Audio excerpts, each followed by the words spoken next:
आऊज़ुबिल्लाहिमिनश्शैतानिर्रजीम बिस्मिल्लाहिर्रहमानिर्रहीम अस्सलाम वालेकुम। कुक विद नाज़ नहान चैनल खुशामदीद। आज हम लेकर आए मज़ेदार सा शेक। जी ये शेक बनेगा बहुत ही एनर्जी फुल तरोताज़ा। सुबह के टाइम पे आप इसको ब्रेकफास्ट पे बना के पी लेंगे तो रात तक तरोताज़ा रहेंगे। सिर्फ 3 चीज़ों से ये बहुत ही मज़ेदार बन के तैयार होता है।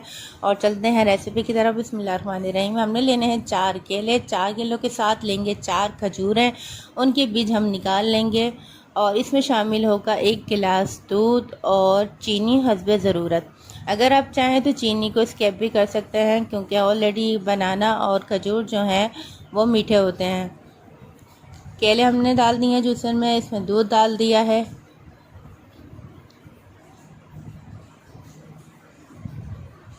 खजूर हमने ली है देसी, कोई भी इसमें केमिकल नहीं लगा हुआ, कोई डिब्बे वाली खजूर नहीं है। देसी खजूर ले लीजिएगा ताकि और अच्छा सा रिज़ल्ट आए और बहुत ज़बरदस्त बेहतरीन सा एनर्जी फुल ये जूस बन के तैयार हो।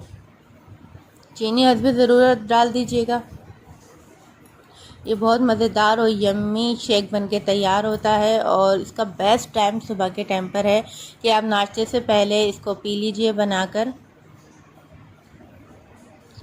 शेक हमारा तैयार हो चुका है। अब आप इसमें क्यूब्स डाल दीजिए और ऊपर से शेक इसमें डाल के अच्छा सा ठंडा करके पी लीजिए। बहुत तरोताज़ा है, बहुत एनर्जी देता है और आपकी क़ुव्वत मुदाफ़ियत को बढ़ाता है। और अगर आपके पेट में कोई प्रॉब्लम है, गैस वगैरह का कोई इशू हो तो वो भी ये ख़त्म करता है।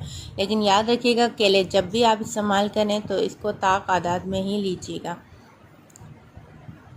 अच्छे से इसको ठंडा कर लीजिए और इसको फटाफट से पी लीजिए। चैलेंज बनाइए अपने घर में और हमें बताइए कि किस कदर ज़बरदस्त इसको पी के आपको एनर्जी मिली है और किस तरीके से आपने इसको पी के एनर्जी हासिल की है। चैलेंज मिलते हैं अगली रेसिपी में। अपना बहुत सा ख्याल रखिएगा। अल्लाह हाफ़िज़, फ़ी अमान अल्लाह।